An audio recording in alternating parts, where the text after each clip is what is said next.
Moving on to the next session, this has ended up with a session which has sort of got two different topics which don't quite fit together. Well, okay, we'll just have to cope with that. So it's called Models of Leadership, and towards the end I will get to having a little bit of a think about models of leadership. But I actually think that most of it has ended up on a completely different topic, which just became far more interesting as I sort of dug around on it.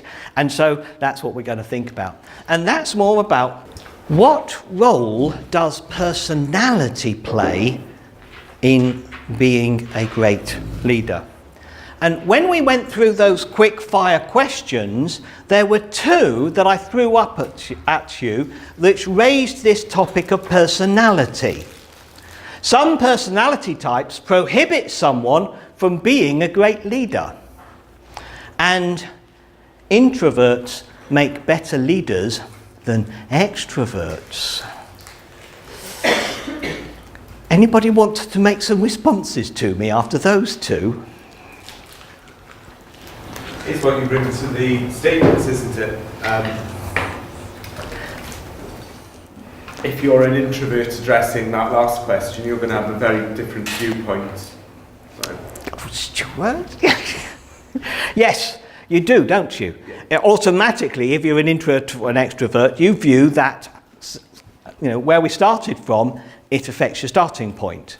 So yes, introverts make better leaders than extroverts. What do you think you would get as a result from the great British public if you went out there and started asking 1,000 people, do you believe introverts make better leaders than extroverts? They'd probably, yeah, they did know. Sorry, they'd? I think it'd be no. We think there'd be a no. Yeah.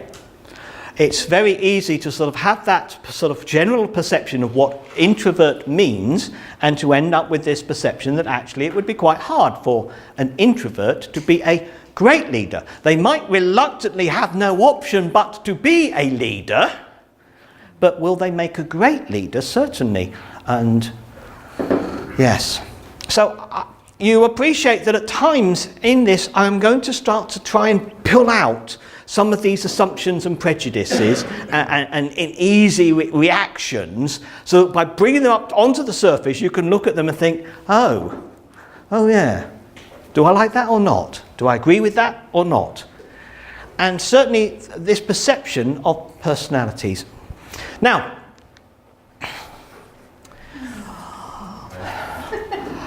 how many of you have heard of Myers-Briggs personality testing? Oh, thank goodness. How many of you haven't? Oh. That's okay? Yep. I'll leave you with that, but I'll give you the 1 minute version that basically says it's a system devised some 70, 80 years ago by two women who started to identify different ways of actually behaving and relating, so that they sort of separated out these sort of four different areas. Are you outwardly or inwardly focused?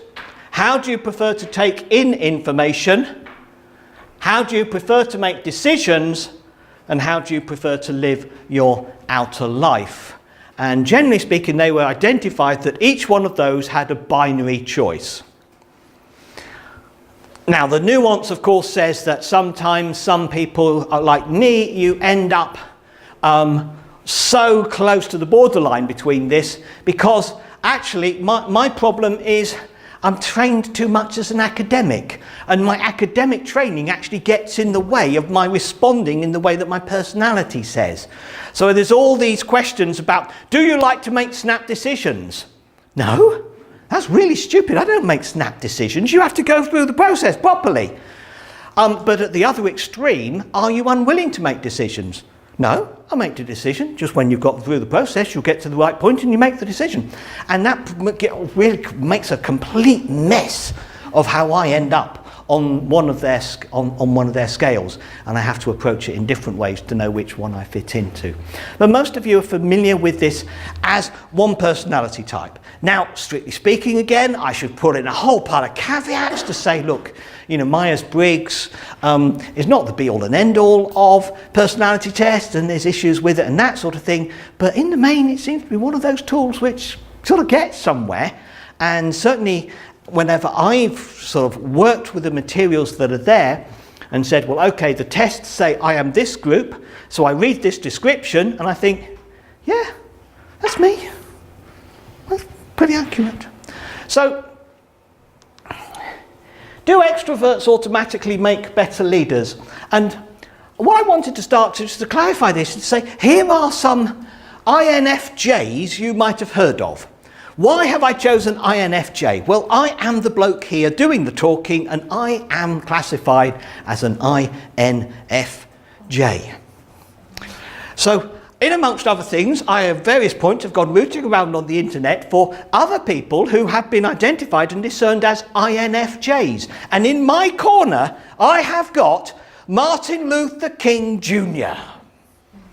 I have got Nelson Mandela. I have got Mother Teresa. And, just in case you're trying to work out who that figure is, Obi-Wan Kenobi! Yes! Obi-Wan Kenobi. I found it actually really fascinating to discover people like that in, they haven't necessarily taken the Myers-Briggs, but this is people who really know the system, actually looking at these people and identifying how they behave and how other people have talked about it and that sort of thing, and recognise, oh no, they're an INFJ. And I just thought, well, folks, those are some big people there. Whatever else, those are some big people. Now, I haven't yet found the rogues in INFJ that I'm honestly not aware whether I ought to put Adolf up there as well yet. I haven't encountered that suggestion. But you understand why I look at that and say, okay, INFJs, they can be leaders. You know, with a big capital L, leaders. There ain't nothing wrong with being an INFJ if you're going to be a leader. And then I did a little look rooting around and I found some other introverts you might have heard of who are interesting, because Arsene Wenger, okay, yeah, could see that. I was looking for Sven-Goran Eriksson actually. I couldn't find a definition of Sven-Goran Eriksson's personality test, but other football managers came up instead. And then the Manchester United supporter standing here talking to you thought, Alex Ferguson, an intro, you've got to be joking. Fabio Capello? Managers I would automatically have thrown and presumed that they were extroverts. Huge, enormous extroverts. There's no way they could take command of a football team dressing room. And it's, no, introverts. And it really sort of starts to peel out. Being an introvert does not prevent you becoming a very successful and effective leader. And as I've got down there, it's reminding ourselves that as an introvert, it's about how you sort of recharge and how you regain your energy. Jeremy Duff is an extrovert. And he is. Well, Jeremy's an extrovert, and it means amongst the staff that what we're having to learn is that he works out what he thinks by talking at us. He talks to us, and in the midst of that conversation, he works out what he thinks. Pure extroverts type of approach. But I think most of the staff he leads, we're introverts. And like me, we sort of get to the point of thinking, yes, I hear the question. Now go away and let me think for an hour, and I will come back with something of a bit of insight for you. But if you keep talking for an hour, I ain't doing any thinking in my head. Probably as some of you are thinking as we sort of go clouter through these 10 hours. Whose idea was it? I think we actually have to get them here and say, you do the 10 hours, T. Yeah? Extroverts and introverts. Introverts is about how you recharge. this morning for me started with 3 hours of alone time. I'm an early riser. It's 3 hours of alone time.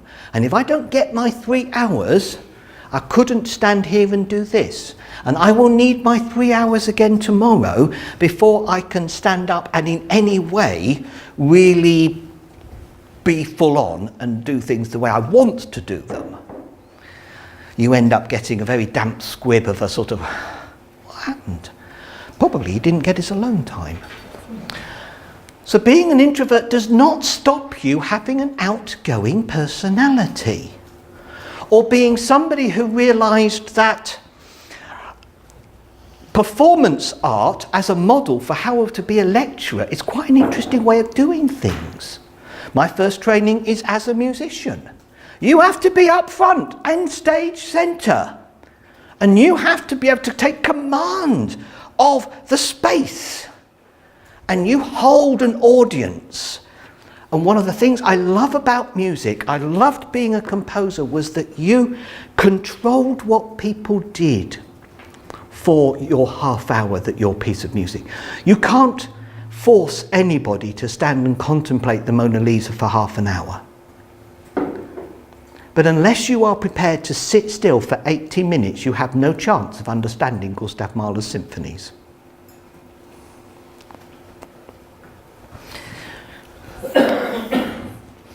Where am I going with all of this? Oh yeah. Being an introvert does not stop you having an outgoing personality or being willing to take centre stage. It's likely to be draining rather than energising to do so. So if Mark Griffiths or Jeremy were here doing this sort of stuff, they would be absolutely fizzing by the time we got to 5 o'clock and just, wow, I've had a fantastic 6 hours. I'm just sort of trying to check that I'm still safe to drive home, and we'll sort of lie in a dark, quiet, cold, cool room to sort of recharge. Now, which personality types are most common in the clergy? Ooh, this is a really, really interesting results of some. You see, if there was an equal splitting amongst the population between all 16 personality types, then each type would be represented by 6.25% of the population. Okay?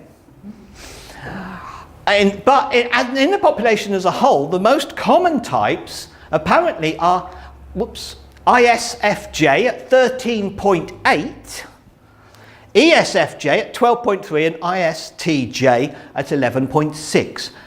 Much larger than a sort of statistical equality would suggest. And then the least common are INTJ at 2.1, ENTJ 1.8, and INFJs? Where's me? I'm rare. I'm uncommon.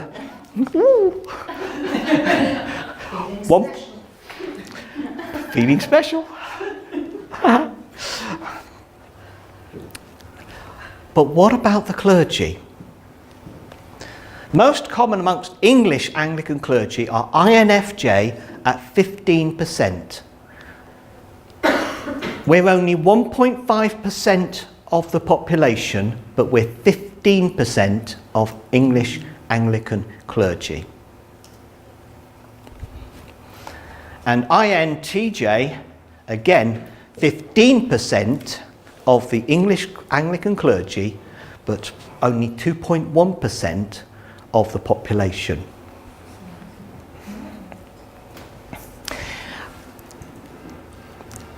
Can I ask a question? Yes, you may ask a question. The ones that begin with E, I'm assuming the ones that begin with I are introverts. And Yes. What are the E's also introverts? The E is for extrovert. Oh, sorry. Yes. Yes, sorry, I should have clarified that because that's the basic thing that I'm talking about. Yes, so, but the NTJ, at this point, you're into the nitty-gritty and the fine detail. Yep. Now, apparently, Welsh Anglican clergy are more likely to be sensing than intuitive. It is. It's very interesting. Whilst the English Anglican clergy are more likely to be intuitive, Welsh Anglican clergy are more likely to be sensing.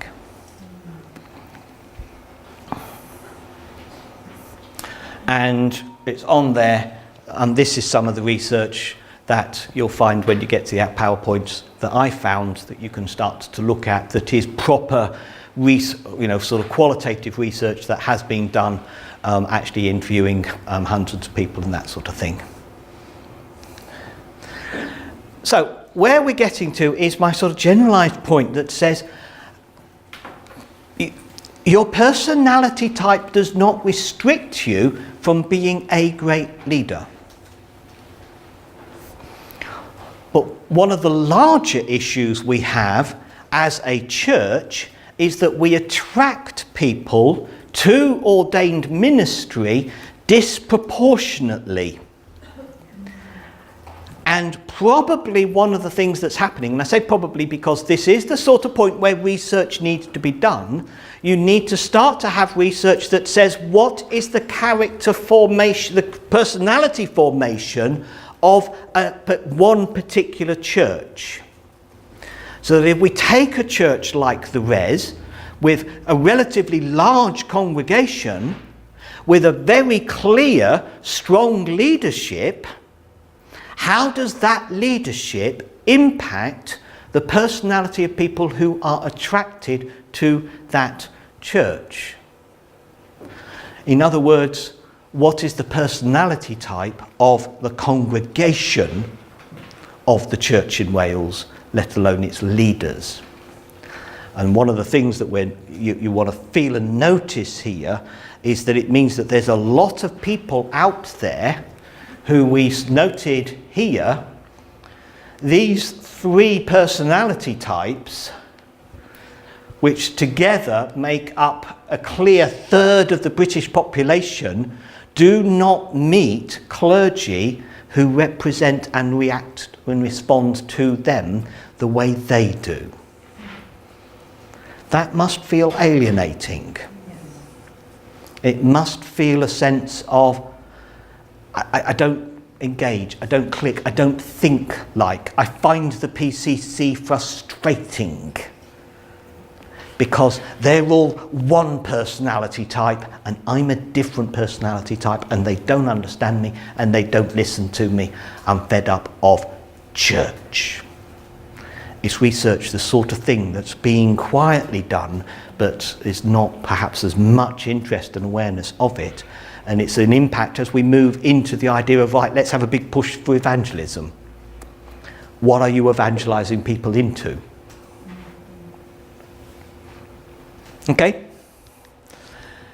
So, I wanted to introduce this book to you, which is on your reading list, that you might well be interested in.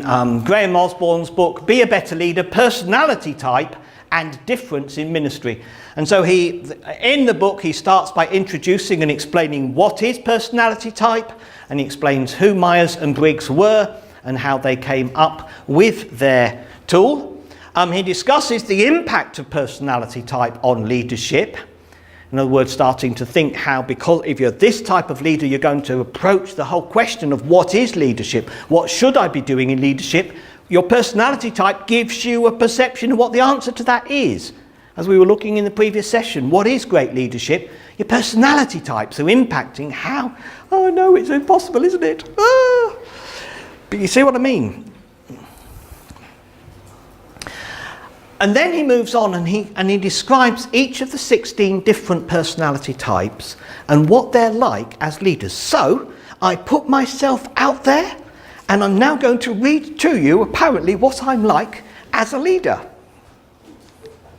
The INFJ as leader. I am an insightful visionary. Yeah, feeling chuffed again. Get my best side. I am an insightful visionary. And this is how Graham Osborne defines and summarises what are the characteristics of an INFJ in leadership. INFJs are characterised by their patience, their creativity, their openness, and their commitment to valuing people. They focus on possibilities enjoy and trust their imagination, see patterns and meanings in facts and details, and are orientated to the future. The overriding goal of an INFJ is to understand human relationships in all their complexity. Each of the 16 personality types is described in those sorts of positive terms. Right? And each one gives you the... And okay, look, if you haven't worked it off by now, I do enjoy showing off a bit, right? But there is the part of me which reads something like that and says, yeah, that's not wrong. That's not wrong. What's the flip side? We'll get to that in a moment. And in actually identifying strengths, right, of what an INFJ could bring to leadership, it actually sort of lays that out and starts to make, certainly for me, I'm a long way past my insecurity about whether an introvert could be a leader. I'm a long way past that, but I do still remember that as a young adult, feeling I could never be a leader. And now starting to discover, no, there are ways I can be a leader, it's just not necessarily the way everybody else is. Yeah? I'm going through the discernment process at the moment, and I've actually found that I'm coming up against a lot of negativity by people who view me as an extrovert. It's almost the opposite that we're coming across, that if you are an extrovert, you can't possibly lead in the church, which obviously I have issues with. Absolutely, and I affirm you that is disappointing, and indirectly I think unfortunately I'm showing you what happened, because it probably means that virtually everybody on that panel Is now an introvert. is an introvert, because the church is dominated by introverts. There are times when there are aspects of how an extrovert can be a leader that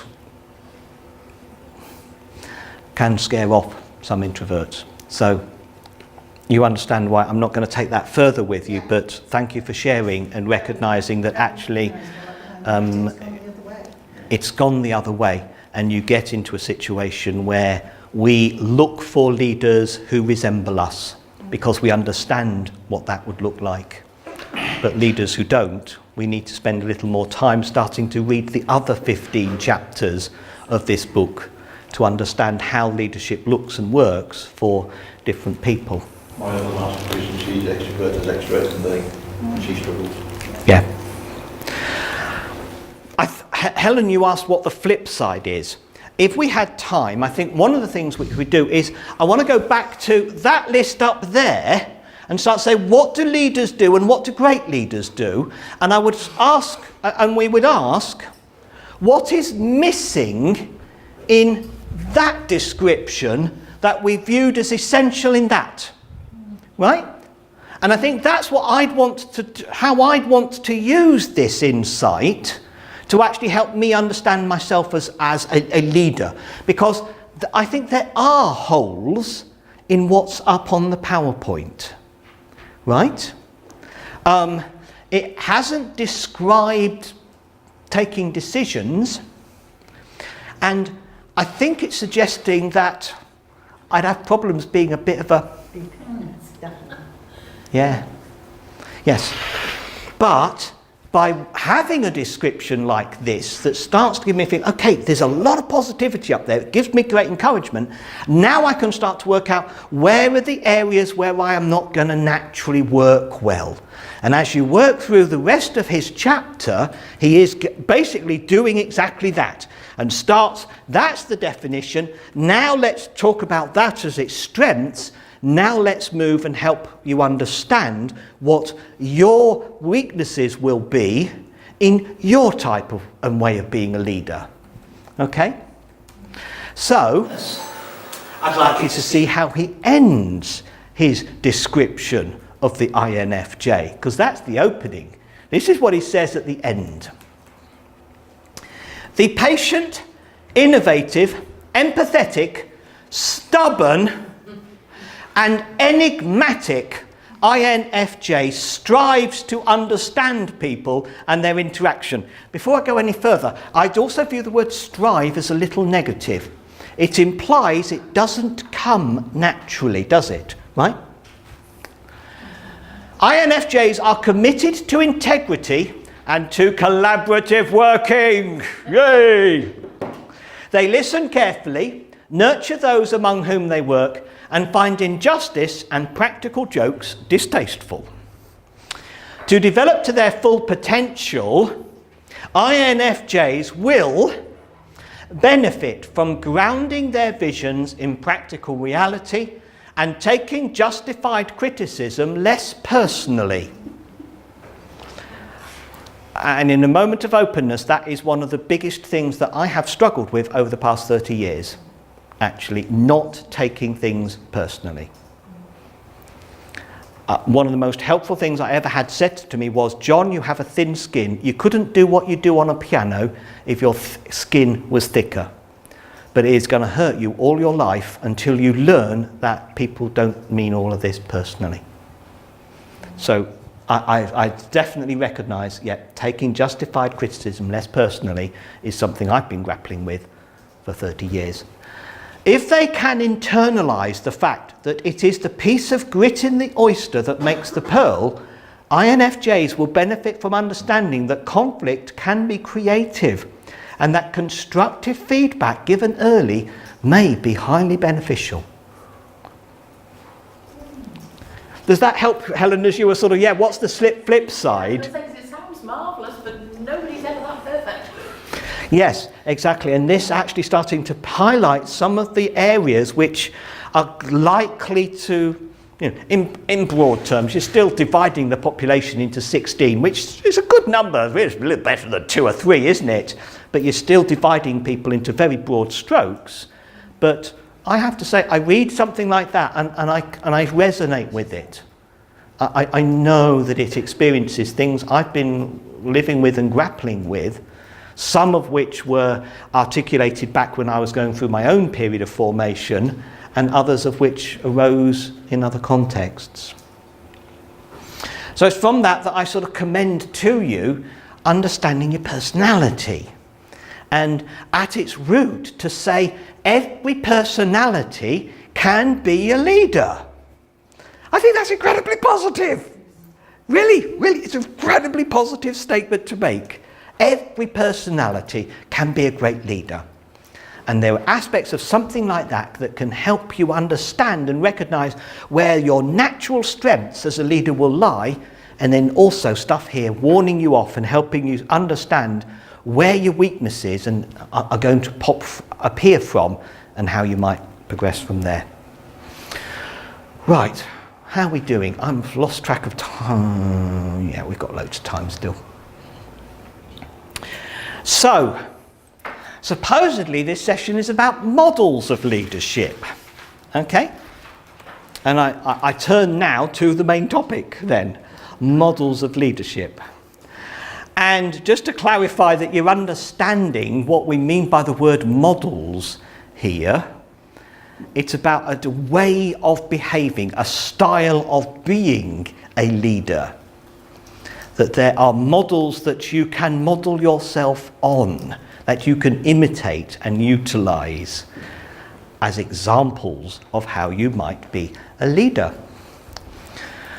So,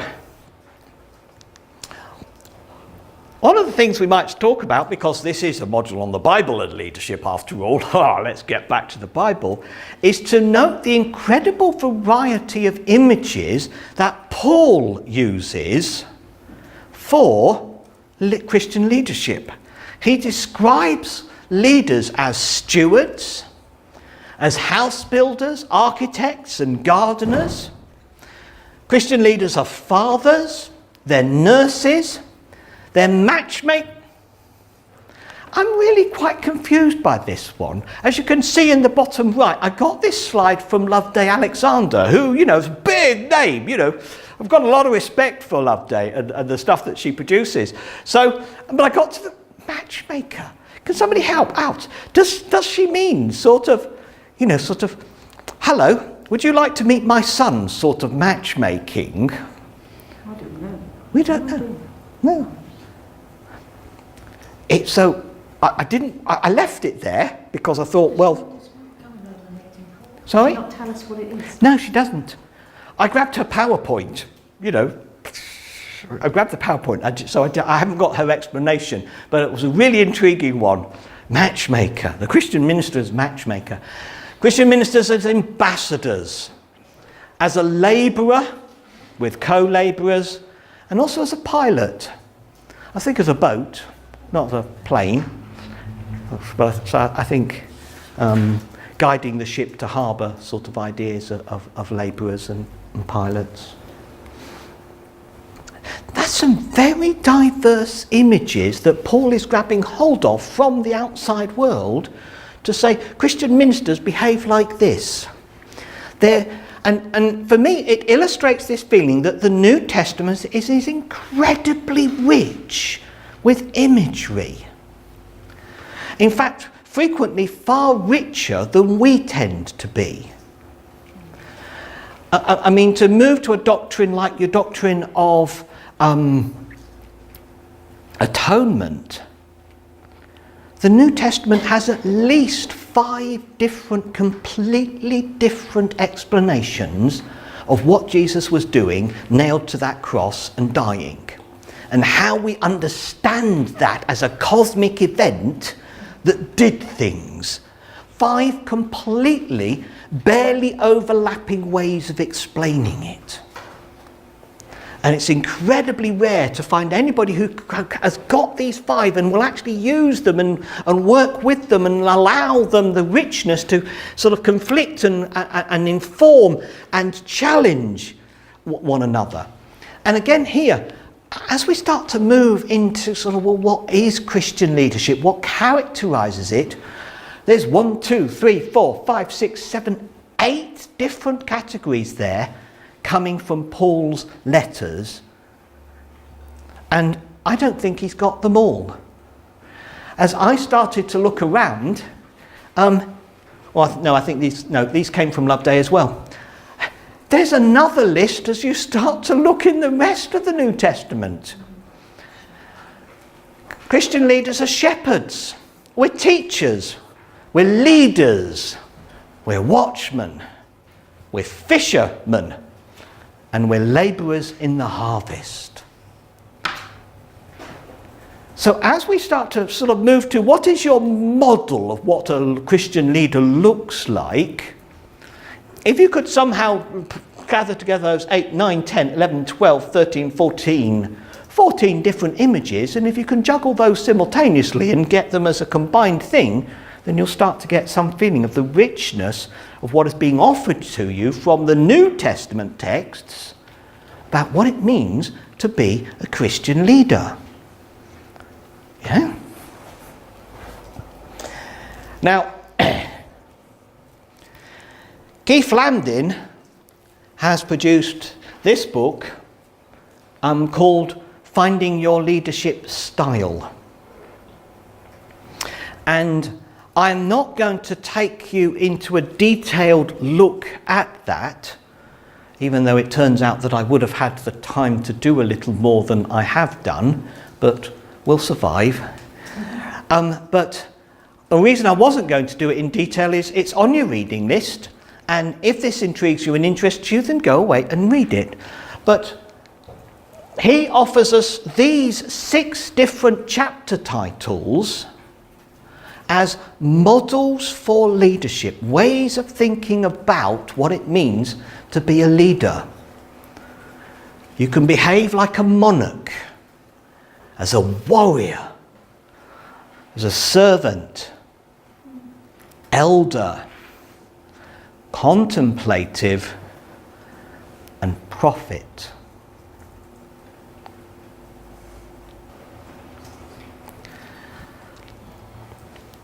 I think Landin is offering them to us as all positive, but I can see from 1 or 2 faces round the room that you're finding yourselves intrigued to think, really?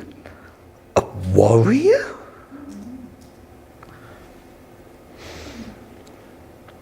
I really wish I'd had time to go back and reread his book and get a little bit more of it sort of under my skin, but as some of you are aware, I only learned a few weeks ago that I would be doing this, so I haven't necessarily read as much as I'd like to have read, And that's why at this point I'm noting that variety there.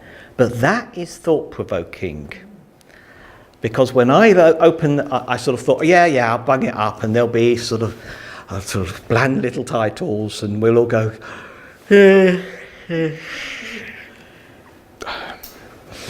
That's a bit obvious, John. Why are we doing this? And instead, I came up against those 6 and thought, oh, good grief, it's Thursday afternoon. And I'm delivering this on Saturday afternoon. And I'm doing 3 hours of teaching on Friday morning. I'm not going to be able to get any further than that.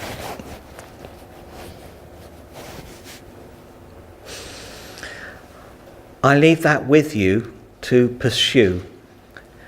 And I think that for me, this is the of all the books that I have been able to get sort of hold of and start whipping about and thinking about over these past few weeks, this is the one that I most feel the lack of not having read before I stood here and talked to you. I think Lambdin's onto something. It's a beautifully slim little book. This is not a huge, great stonker which is going to take you years to get your way through. It's a lovely, slim little book from a thoughtful, insightful man who's recognising different ways in which we are called to be ministers.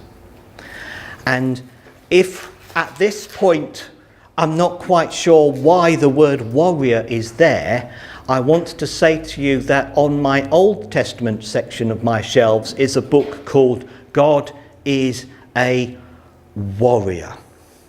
And you don't learn much about the Old Testament without coming across the core idea that God fights for his people. My spiritual director says, you're a warrior for Christ. You're a warrior for She says that Christ. to me every time we meet. Yes. You are a warrior. Oh yeah, for Christ. She uses that. So. And within the church as a whole, we've become generally quite pacifist. My military chaplains, when they're here, always talk about the difficulties that they constantly have going back to ordinary churches because of the strength of the negativity towards military chaplaincy that will be expressed.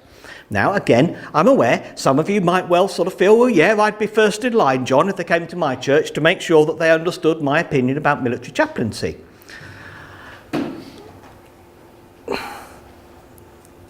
I'm certainly aware that in Old Testament imagery, the idea that God fights for you is a major image of huge importance. And we might not sing Onward Christian Soldiers that often anymore, but it is actually an image of long standing in the Christian world to say that we wrestle not against flesh and blood, but against spiritual powers. And again, to touch on one of John's little peeves, and that is that most of us, we don't have an eschatology anymore. We really don't know what we're allowed to believe about the afterlife and the spiritual anymore, do we?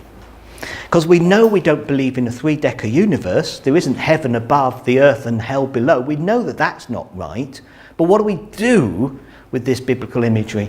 And we end up uncertain about how you deal with texts when Paul says we do not wrestle against flesh and blood, but against spiritual powers. And that's to take us into a whole different area that would look very interesting if we wrote up again on there spiritual wrestler as a requirement of Christian ministry. I wonder how many of you think you're called into a ministry of exorcism. In the past 6 years, we have had a student here who believes that she might be called to a ministry of exorcism.